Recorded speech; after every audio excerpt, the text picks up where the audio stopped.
Hello, in this video I want to show you how to manage Windows notifications on Microsoft Surface 5.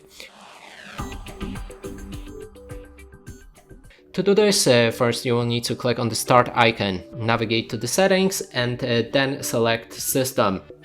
Now we can go for Notifications panel, then there's the notifications itself that you can enable or disable.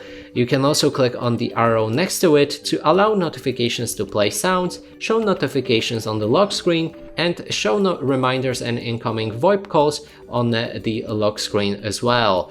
Then we can go down and that way you should be able to find all of the apps that can send you notifications and adjust them one by one. So that means we can, for example, enable only OneDrive to send notifications and everything else won't be able to do so.